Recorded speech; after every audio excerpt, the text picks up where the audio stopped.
Marcus Thompson had grown used to the stares. At 42 years old, he carried the scars of a house fire that had claimed his family 15 years ago. The left side of his face bore deep burn marks that stretched from his temple to his jaw, and his hands showed similar damage. What people didn't know was that those same scarred hands had pulled 3 children from a burning apartment building just 2 months after his own tragedy. On this particular Tuesday morning, Marcus walked into the downtown bank wearing his usual baseball cap and long sleeves. He needed to deposit his disability check and withdraw some cash for groceries. The bank was busier than usual, with a line of about 8 people ahead of him. Behind him in line stood Jennifer Walsh, a woman in her 30s, who seemed agitated about something on her phone. She kept glancing at Marcus and whispering to her friend beside her. Marcus noticed but tried to ignore it, focusing instead on the financial forms he needed to fill out. "Excuse me," Jennifer said loudly, her voice carrying across the quiet bank.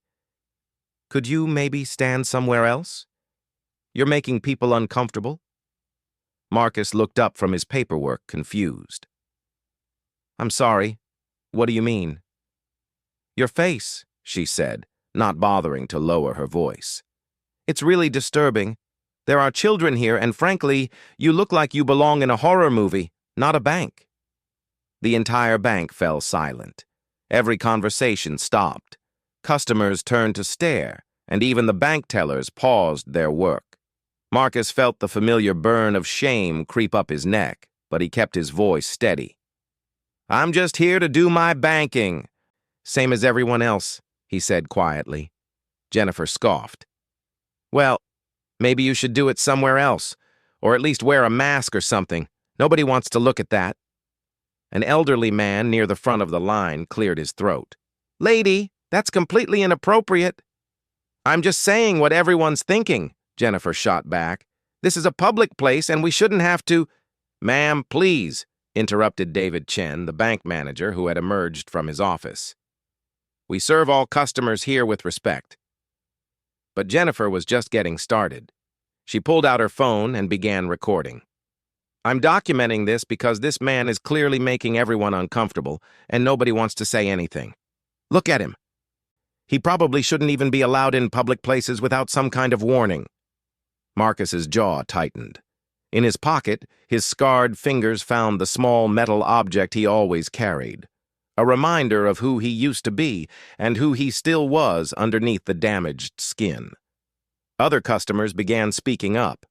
A young mother pulled her child closer, though whether to protect the child from the confrontation or from Marcus wasn't clear. An older woman shook her head disapprovingly, but again, it wasn't obvious at whom her disapproval was directed. "You know what?" Jennifer continued, her phone still recording. "I'm calling the police. This man is disturbing the peace, and frankly, he looks suspicious. Who knows what he's planning to do here?" Marcus closed his eyes for a moment, taking a deep breath. This wasn't the first time someone had called the police on him simply for existing in public with his scars. Usually, it ended with a brief conversation where he showed his ID, explained his situation, and went on his way. But something felt different today. Jennifer was already dialing 911. "Yes, I need police at First National Bank on Main Street. There's a man here who's disturbing customers and looks very suspicious. He has severe facial injuries and is acting strangely." Marcus stepped out of line, not wanting to cause more of a scene. "Look, I'll just come back later." "No, don't leave," said the elderly man who had spoken up earlier. "You have every right to be here." But Jennifer was still talking to the 911 operator. "Yes, he's very intimidating looking. Burn scars all over his face and hands.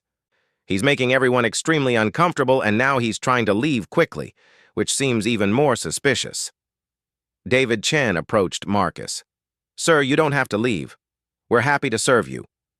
Marcus appreciated the gesture, but he could see the situation escalating. "It's fine. I'll come back tomorrow." "He's leaving now," Jennifer said into her phone. "You need to send someone quickly. I think he might be planning something bad. Why else would he leave when someone called the police?" As Marcus walked toward the exit, he heard Jennifer describing him in increasingly dramatic terms to the operator. "He's probably mentally unstable. People with injuries like that often are. And he got very agitated when I questioned his presence here." The bank manager followed Marcus to the door. "Sir, I'm really sorry about this. If you'd like to file a complaint—" Marcus shook his head. "Thanks, but I just want to go home." But as he stepped outside onto the sidewalk, Marcus heard the distant wail of sirens. Not just one or two, but several, and they were getting closer fast. His heart began to race as he realized that Jennifer's dramatic 911 call had apparently prompted a significant police response. What he didn't know was that her description of a suspicious man with severe facial injuries acting aggressively in a bank had been interpreted very differently by the dispatch operator, especially when combined with her increasingly panicked tone and claims that he might be planning something. The sirens grew louder, and Marcus quickened his pace toward his old Honda Civic parked 2 blocks away. But the first police car rounded the corner before he'd made it even halfway there, followed quickly by 2 more. The lead car screeched to a halt beside him, and Officer Patricia Martinez jumped out. "Sir, please stop and put your hands where I can see them." Marcus stopped walking and raised his hands. "There's been a misunderstanding, officer." But even as he spoke, more sirens approached from different directions. This was turning into something much bigger than a simple complaint call, and Marcus began to feel genuinely afraid for the first time in years. Within minutes, the quiet downtown street transformed into a scene from an action movie. 6 police cars had arrived, blocking off both ends of the block. Officers positioned themselves behind their vehicles, and Marcus could see them speaking rapidly into their radios. Officer Martinez kept her hand near her weapon but maintained a professional demeanor. "Sir, I need you to keep your hands visible and tell me your name." "Marcus Thompson," he said clearly, his hands still raised. "Officer, I was just trying to make a bank deposit. Someone called because they didn't like how I look." More officers approached from behind, and Marcus could hear one of them speaking into his radio. "Subject appears calm, but we're maintaining perimeter until SWAT arrives." Marcus's blood ran cold. "SWAT? Officer, this is really just a misunderstanding." Officer Martinez studied his face, taking in the extensive scarring. Her expression softened slightly, but she maintained her professional stance. "Sir, we received a report of a suspicious individual at the bank who became agitated when questioned. The caller indicated you might be planning some kind of attack." "That's completely false," Marcus said, his voice rising slightly before he caught himself and forced it back to a calm tone. "I was standing in line to deposit my disability check. A woman started insulting my appearance and told me I shouldn't be in public. When I didn't leave, she called 911. Behind the police cars, Marcus could see a growing crowd of onlookers gathering. Some were filming with their phones, and he could hear fragments of their conversations. "Look at his face," someone whispered. "What happened to him?" "Must have been in some kind of accident," another voice replied. "Why are there so many cops for one guy?" Officer Martinez spoke into her radio again. "Suspect is cooperative and claims he was only conducting banking business. No visible weapons, but maintaining caution." The word suspect stung, but Marcus tried to focus on staying calm. He'd been in situations with police before, though never anything this serious. Usually, once he explained about the fire and showed his ID, officers were understanding. "Officer, my wallet is in my back pocket," Marcus said. "My ID, my disability documentation, everything's there. I live 3 blocks from here." "Slowly reach for your wallet with 2 fingers," Martinez instructed. "Nice and easy." Marcus complied, pulling out his worn leather wallet. As he opened it to show his driver's license, a small piece of paper fluttered to the ground. Officer Martinez noticed it immediately. "What's that?" "Just some old paperwork," Marcus said, but his voice carried a strange note that Martinez picked up on. She kept her eyes on him while speaking into her radio. SWAT team, what's your ETA? Subject is complying, but we want to maintain full precautions. 2 minutes out, came the crackling response. Marcus looked down at the piece of paper on the ground. It was yellowed and creased from years of being carried in his wallet. He hadn't looked at it in months, but he knew exactly what it said. The irony of the situation wasn't lost on him. "Officer Martinez," he said, reading her name tag. "Before your backup arrives, can I ask you something?" She nodded cautiously. "Have you ever misjudged someone based on how they looked?" Martinez frowned. "Sir, this isn't really the time for philosophical discussions." "I'm not trying to be difficult," Marcus said. "I'm just wondering if you've ever been completely wrong about someone because you made assumptions." Before she could respond, the distinctive rumble of the SWAT vehicle could be heard approaching. Marcus felt his heart rate increase again. This was spinning completely out of control.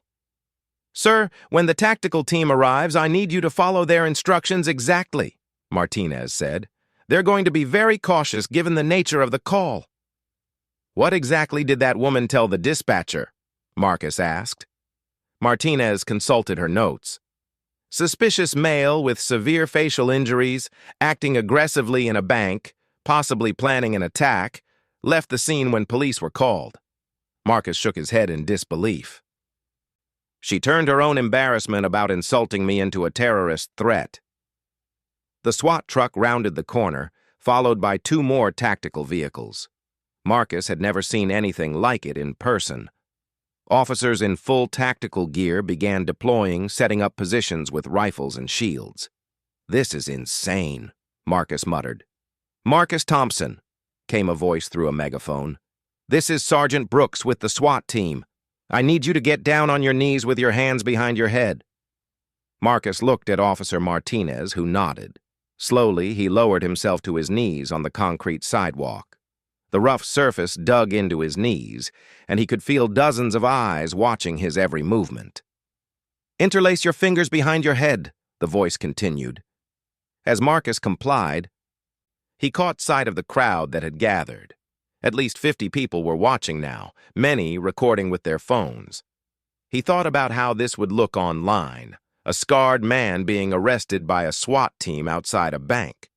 The narrative would write itself, and it wouldn't be flattering.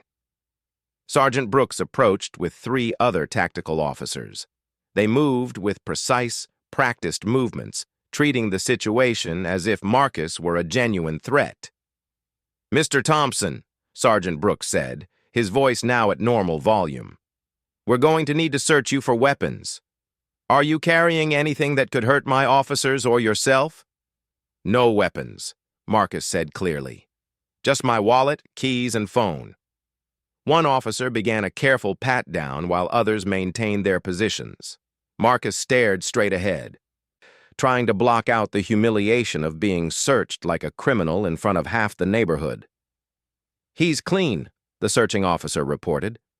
Sergeant Brooks knelt down so he was closer to Marcus's eye level.